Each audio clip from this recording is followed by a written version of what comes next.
진화가 어려울 때 심각 단계로 포함하긴 하는데 왜 이렇게 진화가 어려운지 질문을 좀 드리려고는 했는데 아까 관련된 자료 화면 보니까 지금 산불이 그냥 산불이 아니라 매캐한 연기가 도시 전체를 뒤덮고 있기 때문에 진화가 어려울 수밖에 없겠다는 생각이 드네요. 예. 사실 보도를 봤는데 지금 산불 현장을 취재하고 있는 취재진들조차도 위험한 상황이 닥쳐서 이 지역을 빠져나갈지를 고민한다는 경우가 참 많이 들려오고 있습니다.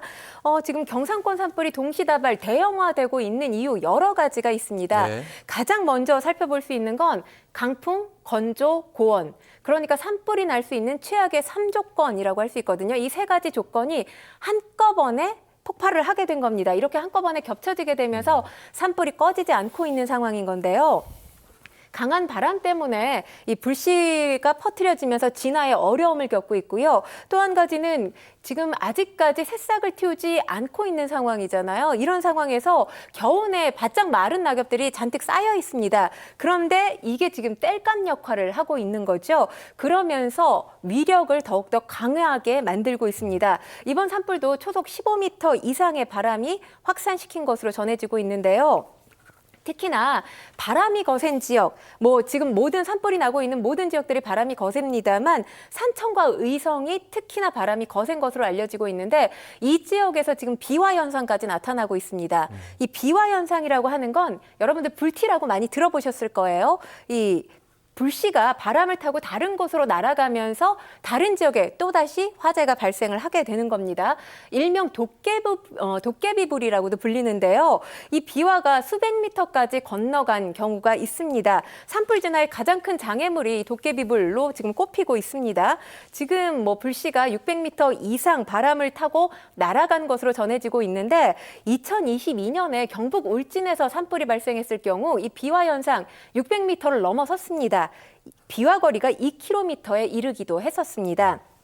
그리고 또 한 가지 원인을 꼽자면 지금 산불 대응의 핵심 전력이라고 할 수 있는 게 바로 장비의 문제죠. 장비 가운데 가장 중요한 장비라고 한다면 전용 대형 헬기입니다. 근데 이 대형 헬기가 현재 상당히 부족하다는 거예요.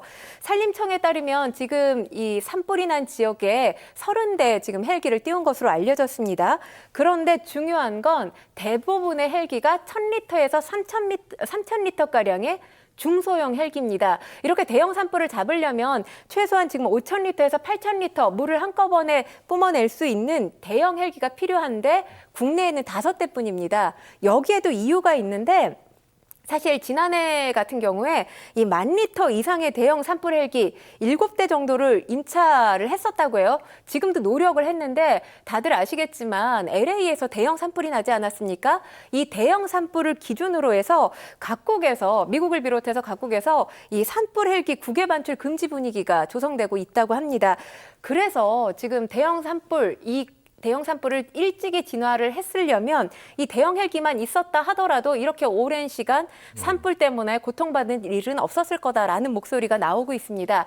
여기에 또 한 가지 이유를 말씀드리면 지금 사실 지상작전을 펼치는데 이 산세가 워낙 험하기 때문에 호락호락하지 않은 지형이 꼽히고 있고요. 또 한 가지는 임산도로, 임도라고 하죠.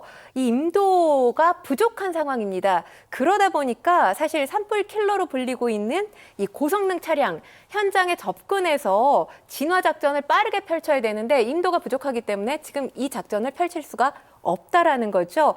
지금 산불 현장에 임도가 없기 때문에 발생하는 문제 어떤 거냐면 산 아래에서 호수를 끌어다가 수백 미터 물을 끌어다 와서 지금 불을 끄고 있는 상황인 겁니다. 네.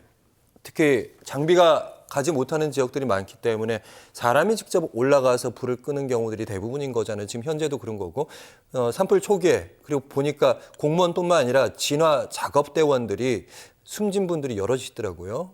네, 소방관하고는 좀 다릅니다. 전국적으로 산불 진화대원 지자체에서 관리를 하고 있는데요. 적게는 수천 명에서 많게는 수만여 명이 근무하고 있는 것으로 알려집니다. 산불이 가장 많이 발생하는 시기죠. 매월 그러니까 11 1월에서 다음해 5월까지 6개월가량 근무를 하는 것으로 알려졌는데요.